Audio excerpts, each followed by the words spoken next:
voyez, le titre de mon message ce matin, c'est « Démasquer le non-pardon ». Ce matin, je ne peux pas vous garantir, je ne peux pas vous avoir l'audace de vous dire que c'est moi qui va vous libérer de votre non-pardon, mais ce matin, je peux vous garantir que si il y a du non-pardon dans votre vie, vous allez le savoir. Vous allez le savoir. Car le pardon est un parcours, est un chemin, est un travail qui se fait progressivement. Car au fur et à mesure que l'on découvre des non-pardons, on peut aller chercher ce pardon, justement. On peut pardonner, on peut se libérer. Mais nous devons découvrir qu'il y a ce non-pardon dans notre vie. Alors vraiment, je veux prier ce matin, vraiment, avant de commencer. Vraiment, Seigneur, je te lève mon exhortation, je te lève mon message ce matin, car c'est ton message. Utilise ma bouche, Seigneur. Peut-être qu'à travers toutes ces lignes, il va y avoir d'autres choses que tu veux que je partage ce matin. Alors vraiment, je te remets, Seigneur, toute la gloire, Seigneur. Et merci, Seigneur, pour tout ce que tu fais dans ma vie, Seigneur. Merci pour ma femme et ma fille, Seigneur. Merci pour l'œuvre que tu accomplis à travers moi, Seigneur. Je te rends grâce et je te donne toute la gloire. Dans le nom de Jésus. Amen. Amen. Vous savez, le non-pardon nous pourrit la vie. Vraiment, le non-pardon, ça vient, genre, c'est ça, la pourriture, ça grandit, genre, ça fait que ça nous atteint, puis ça nous travaille, puis ça nous affecte, vraiment. Puis, moi, je crois vraiment que ça bloque les domaines, ça bloque le développement, ça bloque les choses, la bénédiction dans des domaines de notre vie respectifs. Vous savez que le pardon ne signifie pas que la blessure qui a été causée est minimisée. Parce que oui, parfois nous refusons de pardonner par des choses qu'on nous a faites, mais nous avons de la difficulté à accepter que nous devons pardonner, nous devons laisser, nous devons lâcher prise. Nous connaissons tous ces mots, lâcher prise, pardonne, lâcher prise. On croit que la blessure, on croit que c'est ça, on ne peut pas lâcher. Mais il faut parce que ça bloque les domaines de notre vie. Ça bloque les domaines de votre vie ce matin. Vous savez, il s'agit juste de libérer la personne et de se libérer par la même occasion pour justement pouvoir avancer dans notre marche avec le Seigneur, dans notre relation. Alors vraiment, ce matin, on va découvrir toutes ces zones de noirceur. Puis je m'appuie sur un verset que j'aime aussi partager dans plusieurs exhortations. C'est un peu long, je vais lire un peu rapidement. C'est dans Éphésiens 5, de 8 à 14, je crois. On va lire de 8. « Autrefois, certes, vous apparteniez aux ténèbres, mais à présent, par votre union avec le Seigneur, vous appartenez à la lumière. Comportez-vous donc comme des enfants de la lumière, car le fruit produit par la lumière, c'est tout ce qui est bon, juste et vrai. Efforcez-vous de discerner ce qui plaît au Seigneur. Ne participez pas aux pratiques stériles que favorise l'Éternel, mais démasquez-les plutôt. Car tout ce que ces gens-là font en cachette est si honteux qu'on n'ose même pas en parler. Mais quand ces choses sont démasquées, leur véritable nature paraît à la lumière. Or, ce qui paraît à la lumière est lumière. De là viennent ces paroles, réveille-toi, ô toi qui dors, relève-toi d'entre les morts. Alors vraiment, notre travail, c'est de démasquer toutes les zones de notre vie, démasquer tout ce qui est noirceur, afin que ça devienne lumière, afin que nous puissions être libérés. Car oui, peut-être que quand moi j'ai accepté Jésus, j'ai été libéré de beaucoup de choses en un instant. Cependant, il y a dû avoir un travail quand même. Parce qu'au fur et à mesure que j'avançais, il y a des choses que je me rendais compte qui étaient difficiles. Il y a des choses que j'avais plus de difficultés, mais c'était le travail. Alors je devais me tourner vers Jésus, je devais me tourner vers la prière, je devais me tourner vraiment vers mon Père pour dire, j'ai quelque chose qui m'empêche d'avancer, qui nécessite un pardon. Alors vraiment, c'est un travail.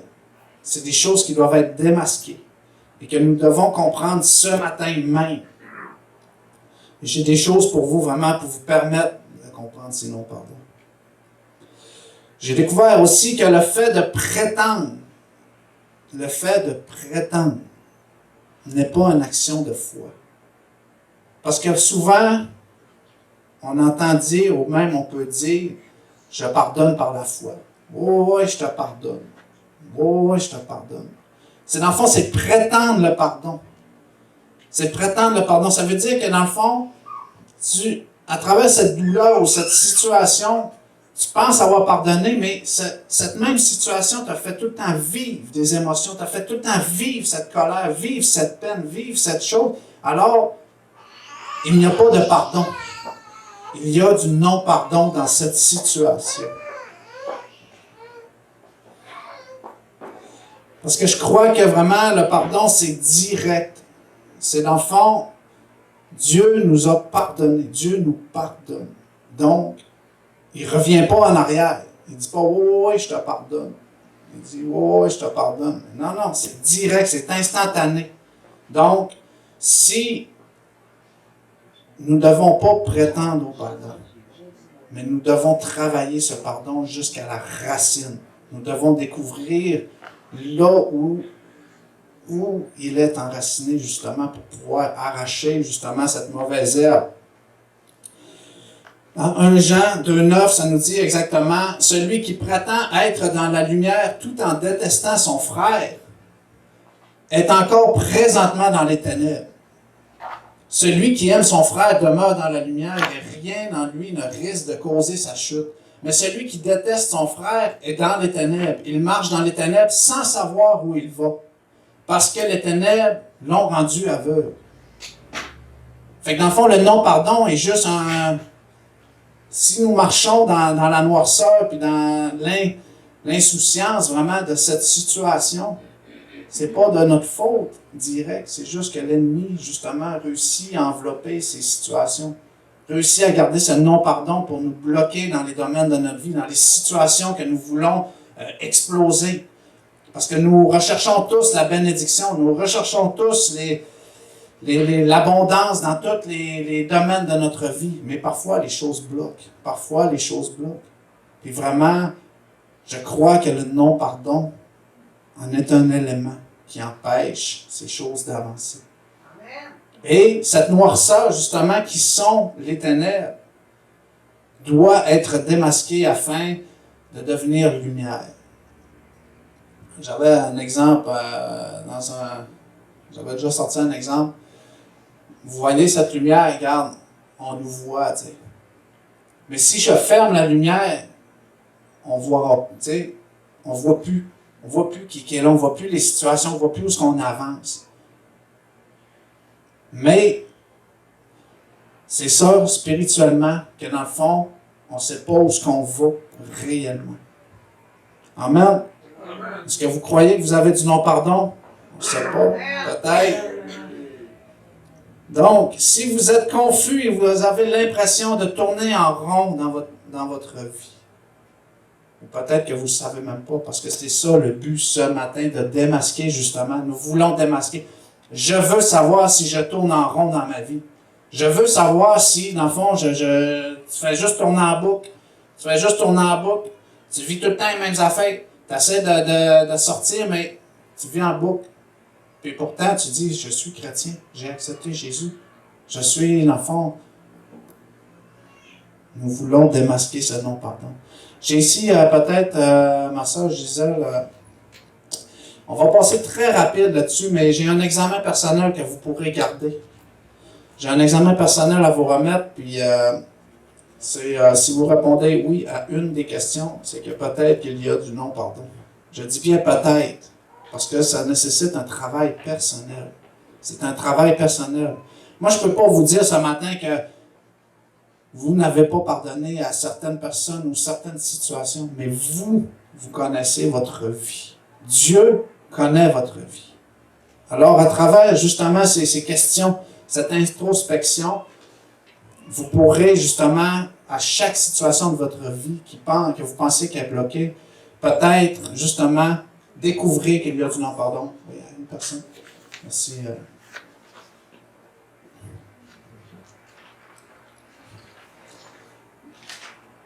Parce que vraiment, il faut comprendre. Parce que ce qui est difficile dans le pardon, c'est que on pense que de pardonner veut dire approuver. Tu sais. De pardonner veut dire approuver. J'ai un exemple tantôt, mais... j'aurai un exemple tantôt, mais... de pardonner ne veut pas dire approuver ce qui a été fait, justement. Ne veut pas dire que dans le fond, c'est... Mais c'est que dans le fond, nous ne sommes pas le juge. C'est pas à nous de juger les situations, de juger les personnes. Nous ne sommes pas juges. Est-ce que vous comprenez? Est-ce que nous... Parfait, merci. Alors vraiment, on va lire à travers cet examen personnel, vraiment ces points. Si vous pensez avoir pardonné, posez-vous les questions suivantes. Est-ce que j'éprouve du ressentiment ou de l'amertume lorsque je pense à quelqu'un qui m'a blessé? Est-ce que je suis aigri? Ou est-ce que je suis quelqu'un que les déceptions ont rendu irritable ou agressif? Suis-je sévère et exigeant envers les autres? Est-ce que je peine à manifester de la grâce envers les autres? Ai-je de la rage ou de la haine au fond de moi? Est-ce que je tiens des propos blessants vis-à-vis des autres? Est-ce que je viens souvent sur les blessures vécues dans le passé? Est-ce que je parle régulièrement de personnes qui m'ont blessé? Suis-je amer ou en colère? Est-ce que je transporte le blâme des personnes qui m'ont blessé sur d'autres personnes innocentes? Est-ce que je fais de nouvelles victimes? Est-ce que je cherche à contrôler les gens autour de moi? Est-ce que je parle régulièrement des choses négatives ou suis-je quelqu'un de positif? Est-ce que je parle régulièrement de mes blessures passées? Ai-je constamment des problèmes avec les gens où que j'aille? La famille, l'Église, les amis. Fait qu'à travers ça, vraiment, je vous encourage, à chaque fois que vous vivez une situation de tristesse ou de colère dans votre vie, posez-vous ces questions. Posez-vous ces questions. Puis tantôt, je vais vous donner les outils simples. Les outils simples qui permettent d'amener le pardon. De vivre ce pardon. Parce que tant que vous ne le pardonnez pas, c'est vous qui êtes la victime. Ce n'est pas celle-là envers qui vous retenez ce non-pardon. Parce que sûrement cette personne n'est même pas chrétienne. Ou peut-être que même cette personne, elle ne sait même pas qu'il y a un élément entre vous. Tu sais. Donc, puis chaque fois que vous repensez ou que vous reparlez de cette blessure, vous réactivez cette douleur. Lorsque vous allez réellement pardonner, vous n'aurez plus besoin de parler de ces choses, de ces blessures. Je vais vous donner deux formes de témoignage. Vous pouvez être du genre à parler des blessures que vous avez vécues. Mais, lorsque vous avez vraiment pardonné ces blessures, lorsque vous avez vraiment pardonné ces situations, lorsque vous parlerez de ces choses, vous parlerez de la façon que vous avez été délivré de ces choses. Mais vous ne parlerez pas de la blessure. Mais vous mettrez plus d'accent sur la délivrance de la blessure que sur la blessure. Si, dans le fond, parce que dans le fond, ça arrive souvent qu'on peut entamer des discussions, puis quand tu parles à la personne, si tu dis « ça a tellement l'air difficile dans sa vie », tu sais, dans le fond, pourquoi? Parce que la personne, c'est la souffrance, la souffrance, la souffrance, la souffrance. Mais, pas la même personne qui a tout vécu le pardon, tu vas écouter cette personne-là, elle va te parler des mêmes situations, mais toutes les délivrances. Ah, ça, j'ai été libéré, j'ai été sauvé, j'ai été libéré, j'ai été guéri, c'est les mêmes situations, la même personne. Sauf que soit que tu vis dans ta noirceur, ou soit tu vis dans ta lumière. Très, très important. Très important. Notre bouche doit contenir la délivrance et non la souffrance. Je peux vous garantir que c'est ce que Jésus veut pour nous. Que nous proclamions la guérison, la délivrance, et non la souffrance. Nous ne sommes pas pauvres de nous, mais nous sommes, par la grâce de Dieu, sauvés, délivrés. Et ces actions doivent être réelles. Nous ne devons pas, je ne vous dis pas justement, comme j'ai dit tantôt, de prétendre par la foi que ça va bien. Mais je vous demande d'aller chercher votre guérison complète dans la situation respective. Parce que nous transposons ce que nous avons vécu dans le passé dans nos relations d'aujourd'hui. J'ai un exemple ici. J'ai trouvé un exemple, c'est pas moi, en fait. J'avais un exemple, d'une femme qui se fait battre par son mari. Ça peut arriver à n'importe qui. Dans le fond, cette femme, elle a la responsabilité de lui pardonner. C'est sa responsabilité de pardonner à son mari qui se fait battre. Paf, sûrement que la moitié dit mais non, tu peux pas, genre, non. Parce que ils disent que, par contre, si son mari n'a pas changé et qu'il représente encore une menace pour elle et leurs éventuels enfants, il faut qu'elle se protège. Et rien ne l'oblige à rester dans la même situation. Fait que tu peux pardonner, mais pardonner ne veut pas dire rester dans ta souffrance. Pardonner ne veut pas dire rester dans ta situation. C'est que les choses doivent changer. T'sais? Donc, il faut avoir vraiment la sagesse et se laisser diriger par le Saint-Esprit dans nos relations. Parce qu'on peut vivre des choses toxiques dans nos relations. On peut pardonner des... C'est pour ça que le pardon n'égale pas qu'on minimise la souffrance, qu'on minimise les actes, qu'on minimise les choses, les situations. Mais à travers le pardon, les choses doivent changer. À travers le pardon, les choses doivent changer. Je peux vous donner un exemple personnel, c'est plus au niveau financier. L'argent est très dur à gagner. On sait que l'argent est très dur à gagner. Puis parfois, on peut faire confiance. Moi, je suis quelqu'un qui fait confiance aveugle à tout le monde, en fait. Puis, j'ai pas changé. J'étais le même avant, je suis le même aujourd'hui. Sauf que, aujourd'hui, j'ai le Saint-Esprit, puis en tout cas, ma confiance est dirigée vers lui. Donc, dans mon passé, lorsque, dans le fond, justement, moi, dans le fond, j'ai été libéré du trafic de stupéfiants, de la prison, de la drogue, puis j'ai été libéré de toutes ces situations-là dans ma vie. Mais, à travers ces saisons-là où j'étais, je prêtais de l'argent à tout le monde. En tout cas, j'endettais les gens volontairement, c'était pour le mal, on va dire. Puis, dans le fond, mais c'est de l'argent quand même. Fait que moi, dans le fond, j'allais chercher un emprise sur les personnes de la manière qu'ils me doivent l'argent, tu sais. Fait que dans le fond, je me rappelle d'une situation lors de ma dernière détention, justement parce que j'étais en processus de guérison. J'étais face à une personne qui me devait exactement 50 000 $. Puis clairement, jamais oublié ça, je ne peux pas pardonner. Cette personne-là, elle va vivre jusqu'à ses derniers jours pour me rembourser, c'est sûr. Tu sais, genre, c'est de l'argent prêté. Elle va me rembourser. Il n'y a pas de...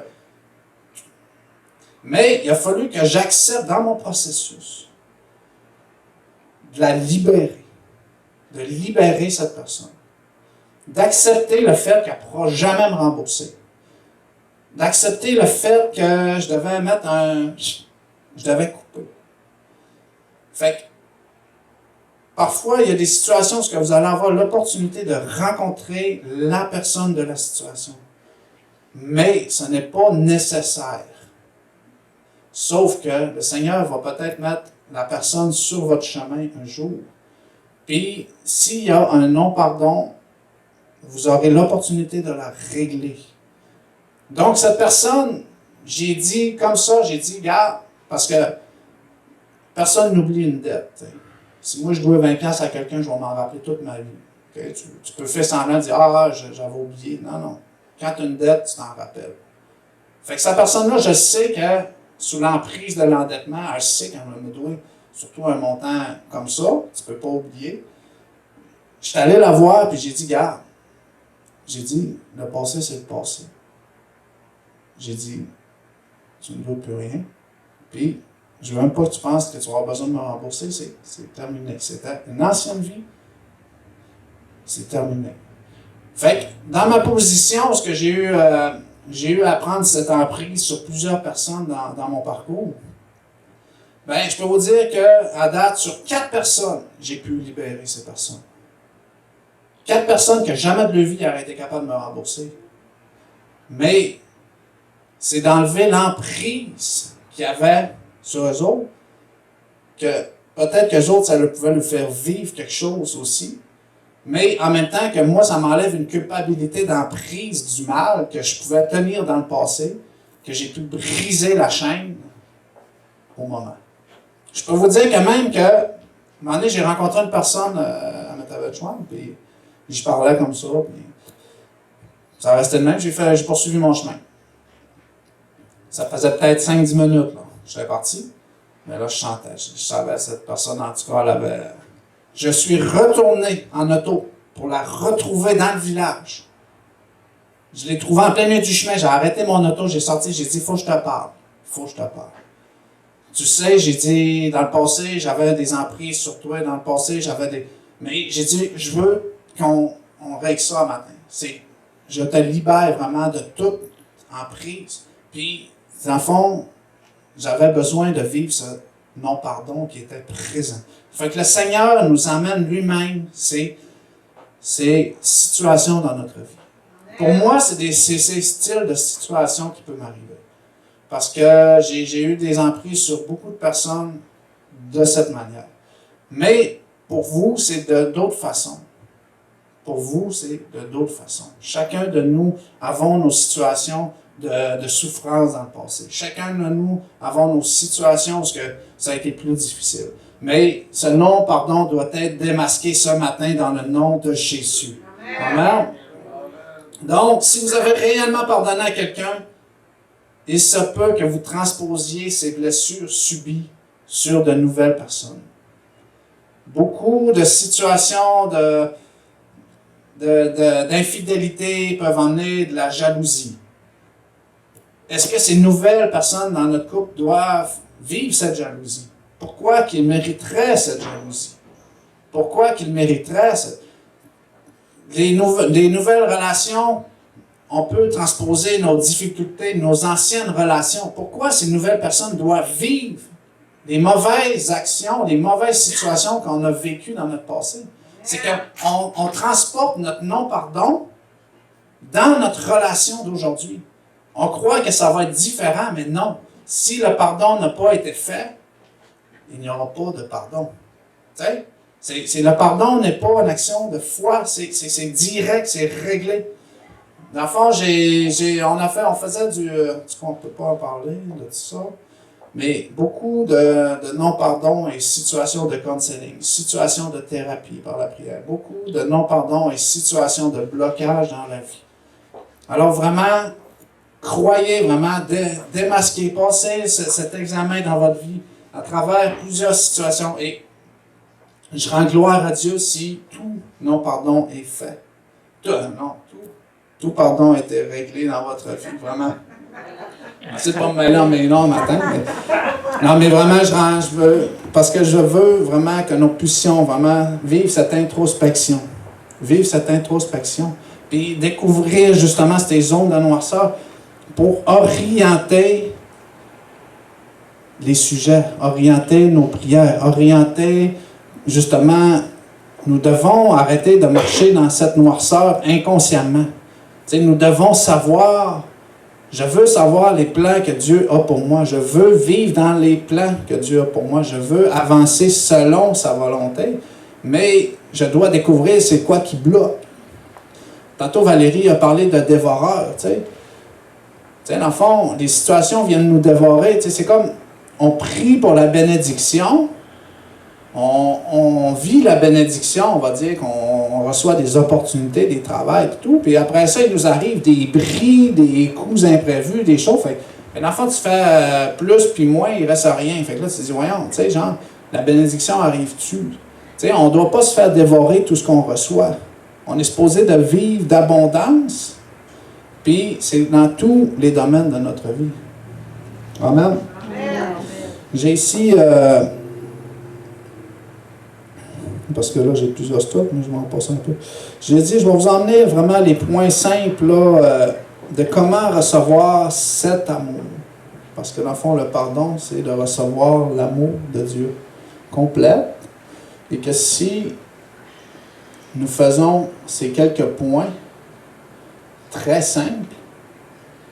Le premier point est d'utiliser la prière, la méditation de la parole par la foi. Ça veut dire que c'est de ne pas dire que j'ai pardonné par la foi. Non, c'est de prier, de méditer la parole et de faire toutes ces choses par la foi. La foi que la parole et la prière vont changer les situations de ma vie. Pas la foi que je dis, ah, je pardonne par la foi. Parce que si tu dis, je pardonne par la foi, ça ne nécessite aucune action de ta part. Mais Dieu veut voir que par tes prières, par ta méditation de sa parole, tu as la foi qu'il peut changer les choses. Il y a une grosse différence. Parce que c'est facile de dire que, ah, merci pour vos prières, merci, moi j'ai pardonné par la foi, merci, je suis guéri par la foi, mais rien ne nécessite aucune action de notre part. Je ne crois pas que par la foi veut dire cela. Par la foi, c'est de croire que toutes ces choses qui sont écrites, toutes ces choses que nous dites, parce que par la prière et de parler à notre Père directement, par la prière et de parler à notre Père directement, c'est de développer cette relation avec lui, par la foi. Par la foi qu'on parle on pense qu'on parle à un mur, tu sais, dans le fond. Deuxièmement, voir Jésus à la croix, mort à notre place, est une clé pour entrer dans une démarche de pardon et de libération. Parce que vous savez, si on s'imagine exactement ce que Jésus a vécu sur cette croix, si on s'imagine, c'est ce qui fait que nous sommes ici ce matin, si on s'imagine justement ce que Jésus a accompli sur la croix, c'est qu'il a fait ça exactement pour que nous puissions être pardonnés complètement de nos péchés.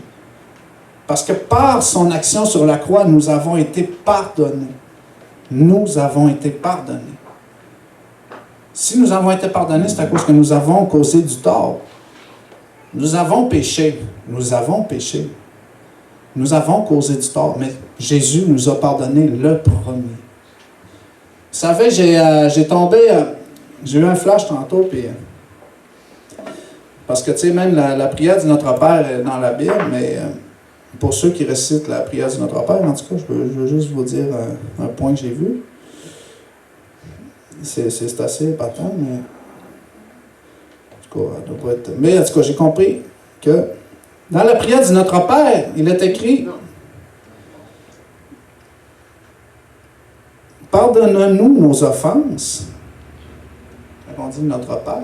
« Pardonne-nous nos offenses, comme nous pardonnons aussi à ceux qui nous ont offensés. » Hey, vous imaginez que si c'est dans ce sens-là, si notre Père nous pardonne juste comme on pardonne, je peux vous garantir que vous n'êtes pas beaucoup pardonné. Parce que si nous demandons, notre Père, pardonne-nous nos offenses comme nous pardonnons à ceux qui nous ont offensés, ouf, je peux vous dire que votre non-pardon est non fait. Votre pardon. Mais, par Jésus qui est mort sur la croix, nous avons été pardonnés complètement en premier. Ça veut dire que par le pardon de Jésus, nous devons pardonner également à ceux qui nous ont offensés. Car lui, il nous a pardonné en premier. En premier. Amen. Vous comprenez ce matin vraiment? Oui. Vous comprenez? Je peux vous dire qu'on va repartir avec de quoi ce matin, puis qui va nécessiter un travail. Parce qu'on peut revenir dimanche prochain, mais on n'a rien compris, en fait. Mais tu sais, c'est pas grave. L'important, c'est qu'on le sait. On peut pas dire, ouais, ben je le savais pas.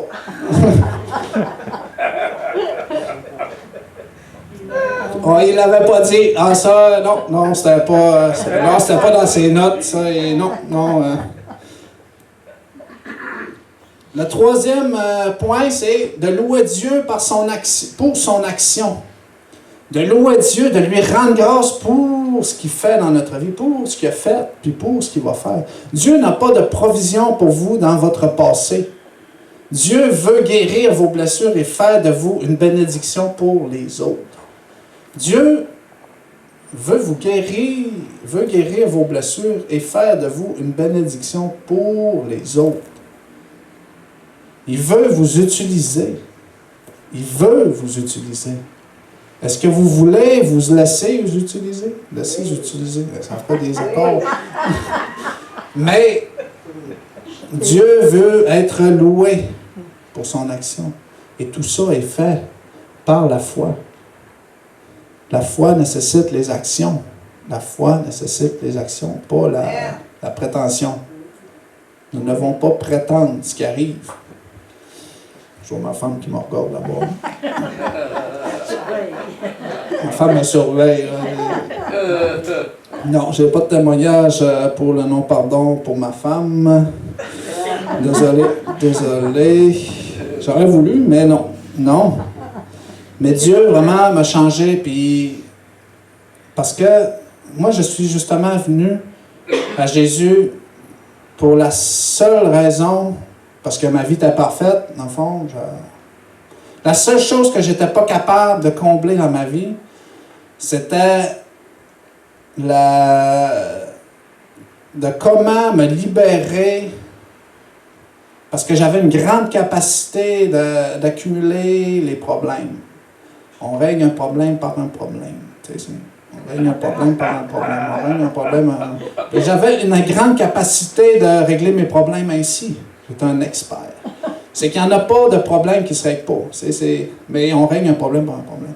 Mais à travers toutes ces années, j'ai accumulé. Parce que j'ai eu l'occasion de faire une thérapie personnelle, puis j'ai accumulé beaucoup de souffrances. J'ai causé beaucoup de douleurs. J'ai fait beaucoup de péchés. Puis, j'ai arrivé face à un mur à me dire, comment je vais faire pour me libérer? Pourquoi? Parce que d'un, c'est impossible de rencontrer toutes les personnes à qui j'ai pu causer du tort. C'est impossible. À qui? Genre, j'aurais pas pu parler à la première personne à côté. Je disais, il faut que tu me libères de mon... J'ai trop fait souffrir les gens. Il n'y avait rien qui pouvait m'aider à me libérer de toute cette souffrance, à me pardonner de tous ces péchés. Parce qu'il faut d'abord pouvoir, avant de pouvoir avoir la capacité de pardonner, il faut être capable de se pardonner. Il faut être capable de se libérer justement du fait qu'on a pu se faire souffrir les gens, du fait qu'on ne fera plus souffrir les gens, du fait qu'on va être capable d'être amour, d'être en paix, d'être en... Tout le mot paix, amour, pardon, de vivre toutes ces choses, il faut vivre une libération. Puis moi, dans le fond, j'ai vécu cette libération au moment où j'ai accepté de croire en Jésus dans ma vie. Au même instant. Je n'étais pas parfait pareil. J'ai accepté Jésus, mais je n'étais pas parfait. J'étais pas parfait parce que j'avais encore beaucoup de choses à modifier. Mais Jésus m'a montré qu'il pouvait me pardonner instantanément. Puis ça, je l'ai vite compris. Je l'ai vite compris, ça veut dire que j'ai pris chaque situation, chaque pas que j'avançais. Puis j'ai dit, go Jésus, go Jésus. Tu sais? Je disais, go Jésus, on va avancer, je veux comprendre ça, je veux avancer, je veux être pardonné, je veux être délivré. Fait que toutes les fois que je rencontrais une personne, à toutes les fois que je vivais une situation, à toutes les fois que j'avais l'opportunité de parler d'une situation pour m'en libérer, je le faisais. Aujourd'hui, c'est pas plate, mais j'ai moins de choses à libérer. T'sais, amen, amen. Je vivais plus d'action il y a une couple d'années. Sauf que c'est différent aujourd'hui. C'est différent aujourd'hui. Parce que l'ennemi veut nous attaquer à travers notre bénédiction. L'ennemi veut nous attaquer à travers notre... Parce que même si on est 5 ans chrétien, 5, 2, 10, 20, 50, 30, l'ennemi veut nous attaquer là où nous sommes rendus dans notre vie. Amen. Ça veut dire que même si je ne vis pas les mêmes situations que j'étais dans la drogue, dans la prison, aujourd'hui, c'est différent. Aujourd'hui, c'est différent. Et oui, il peut y avoir des situations où j'ai plus de difficultés. Parce que il faut démêler le non-pardon, il faut démêler le pardon puis la confiance, en fait. T'sais. Parce que peut-être que vous allez pardonner à votre voisin, mais peut-être que vous allez pardonner à votre voisin à cause que vous y avez prêté votre tondeuse, et puis vous leur donnez, puis elle ne marche plus. T'sais, vous allez être obligé de pardonner. Mais peut-être que vous y prêterez plus. Peut-être que vous n'y ferez plus confiance. T'sais, la confiance n'est pas Le pardon ne veut pas dire que je te passe 100 piastres, tu me rembourses pas, tu veux que je te repasse 100 piastres. Non, c'est ça. C'est que le pardon nécessite quand même un changement. C'est qu'on comprend les choses à travers le pardon, la sagesse, l'amour. Et toutes ces choses, nous les comprenons dans la méditation de la parole. Parce qu'à travers cette parole, Dieu nous montre comment nous allons vivre, comment nous devons vivre. Hey, là, je ne suis même plus dans mon message. Okay. Dieu veut que vous le relâchiez, les gens, et que vous compreniez ce qu'est le pardon. Il faut relâcher les gens, les situations. Puis je suis sûr qu'il y a des choses inacceptables. Il y a des choses inacceptables. Je suis encore en recherche, OK? Parce que oui, le pardon est une grande compréhension, est une étude qui peut nécessiter sûrement des années de... C'est assez difficile de comprendre comment j'ai pu être libéré en un instant. J'ai bien beau rechercher, comprendre tout, parce que,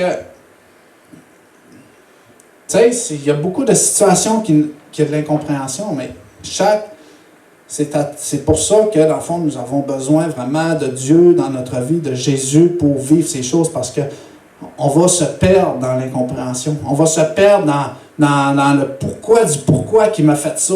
Pourquoi qui mériterait que je le pardonne. Pourquoi du pourquoi. Pourquoi qu'on perd notre temps à essayer de comprendre pourquoi, quand Dieu veut juste nous pardonner et nous faire avancer. Parce que dans le fond, ça dit justement que... j'ai-tu le passage? Il y avait un passage... OK.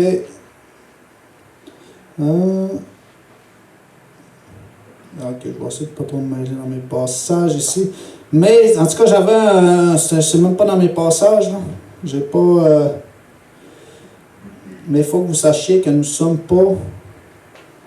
C'est pas nous les juges. J'ai dit tantôt, c'est pas nous qui avons à juger les situations. Nous n'avons pas à juger qui a fait quoi, puis qui devrait vivre quoi. Notre seule situation, c'est d'être semblable à Jésus, de faire exactement ce que Jésus ferait.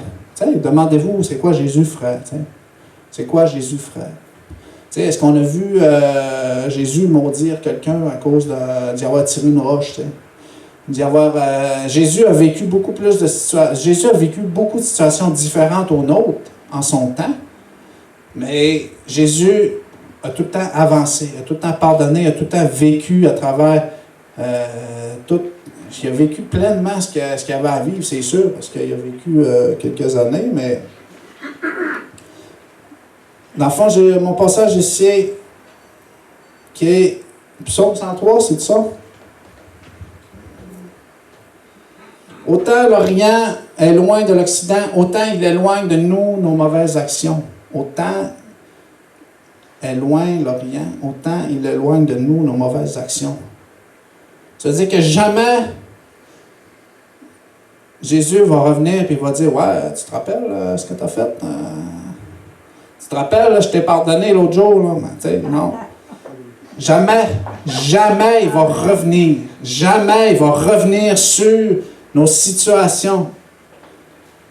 Donc, Dieu est capable, Dieu est prêt à nous voir à travers Christ. Dieu nous voit à travers Christ. Dieu nous voit à travers ce que Jésus a accompli sur la croix pour nous. Êtes-vous capable de voir les autres du même regard? Êtes-vous capable de regarder les autres de la même façon? Bonne question, hein? Bonne question. Très difficile, mais nous ne sommes pas parfaits. Et nous avons continuellement besoin d'être remis sur le droit chemin, sur le bon chemin. C'est pour ça que à chaque fois, on a juste besoin de venir s'asseoir avec Jésus et de dire « Pardonne-moi, parce que j'ai péché encore. J'ai encore péché. J'ai rien compris. » Mais ça veut quand même dire que ça nécessite un travail. Parce que sinon, j'ai accepté Jésus il y a plusieurs années, je suis correct, en fait. Fait que tout ce que tu fais après n'est pas grave. Non, on nécessite un entretien. Ça nécessite un entretien. Vous savez, ça dit aussi dans Ésaïe 43, 25, « C'est moi qui efface tes transgressions pour l'amour de moi, et je me souviendrai plus de tes péchés. » Je ne me souviendrai plus de tes péchés. Ça veut dire que même là, si tu pêches puis tu repêches demain, il ne se souviendra pas que tu as péché. Il va t'aimer autant.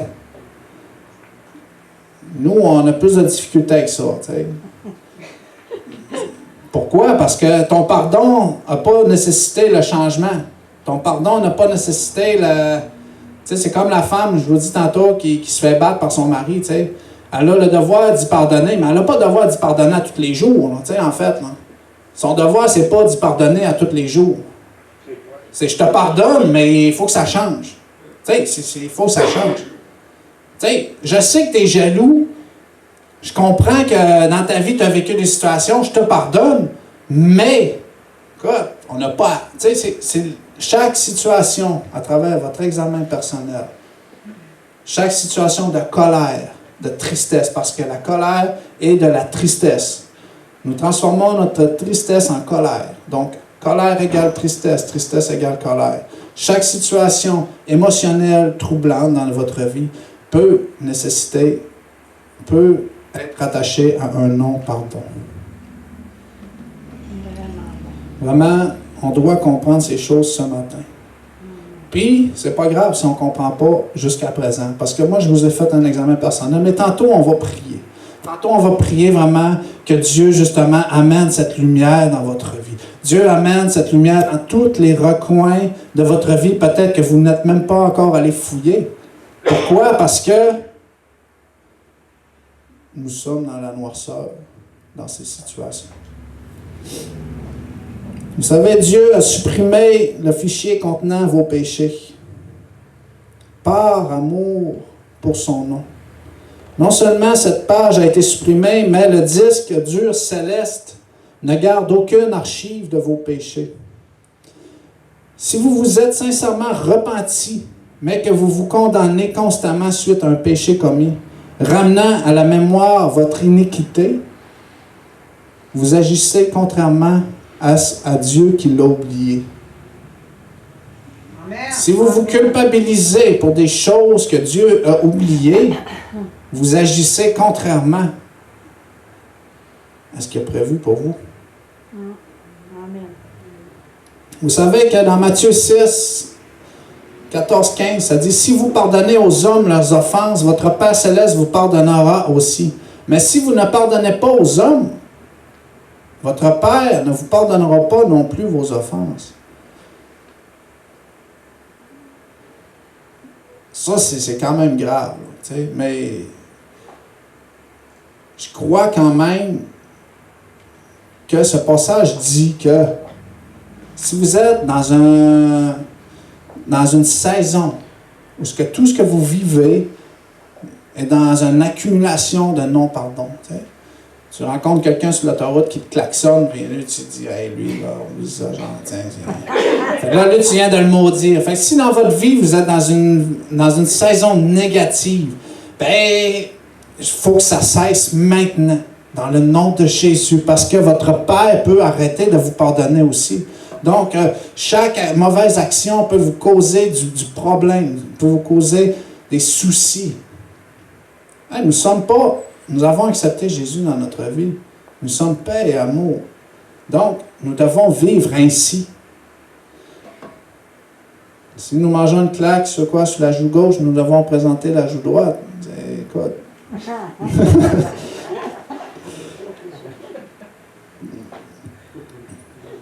Amen. Amen. Amen. Qui croit qu'il y a du non-pardon dans sa vie ce matin? Qui croit qu'il y a du non-pardon? Il n'y a pas d'amen pour ça. Amen. Non, vraiment,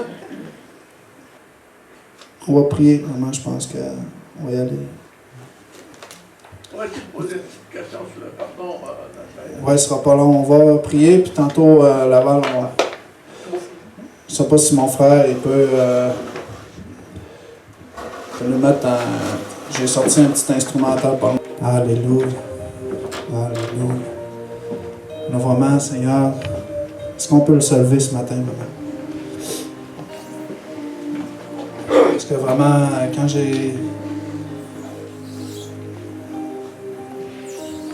Parce que je fais partie de l'équipe d'intercession de l'Église pour le campus Lac-Saint-Jean. Puis on fait partie aussi des réunions de prière à d'autres moments de la semaine. Puis à travers des temps de prière aussi de la semaine, vraiment le Seigneur me fait ressentir des choses, vraiment, tu sais. Il y a des situations dans nos vies qui bloquent. Il y a des choses dans ma vie, parce que je prie beaucoup pour ma vie, mais dans le fond, j'ai beaucoup aussi... parce que le Seigneur me montre beaucoup plus de choses de la vie des autres que de la mienne. Mais tu sais, c'est à cause que je comprends qu'il y a déjà des gens qui prient pour ma vie. Donc vraiment, le Seigneur m'amène à vraiment prier pour la vie des gens, pour les situations. Et vraiment, il m'emmenait ce message justement qui montrait justement des situations ombrageuses, des situations vraiment de cette noirceur que des gens sont dans l'ignorance. Mais nous ne voulons pas être ignorants. Nous voulons voir. Nous ne sommes pas aveugles. Si j'essaie d'avancer les yeux fermés, c'est sûr que je vais me planter. Alors vraiment, je veux marcher les yeux ouverts dans le nom de Jésus. Alors vraiment, je prie ce matin. Seigneur, je t'élève chaque personne ici ce matin. Et je réclame cette lumière dans le nom de Jésus sur chaque personne. Qu'ils puissent vivre justement pleinement leur destinée. Qu'ils puissent vraiment découvrir chaque élément de non-pardon. Qui peut partir de l'enfance à la vie d'aujourd'hui. Mais vraiment que chacun puisse découvrir les situations, qu'ils puissent découvrir tout ce qui a été transposé de génération en génération. Que toutes ces situations soient mises à la lumière, afin que nous puissions repartir, par cette porte, en se disant que ce matin, le non-pardon a été démasqué dans le nom de Jésus. Pensez à toutes les choses dans votre vie. Pensez à tous ces moments de tristesse, de colère. Pensez à toutes ces situations avec lesquelles vous êtes aux prises. Vous êtes pris avec ces situations. Et ces situations vous pourrissent la vie. Mais ce matin, nous voulons être libérés. Nous voulons embarquer dans un processus de transformation dans le nom de Jésus. Nous voulons. Oh oui, Seigneur. Oh, oui, Seigneur. Touche chaque personne. Touche, Seigneur, les personnes. Mets ta main, Seigneur, sur chaque personne. Mets ta main, Seigneur. Mets ta main, Seigneur.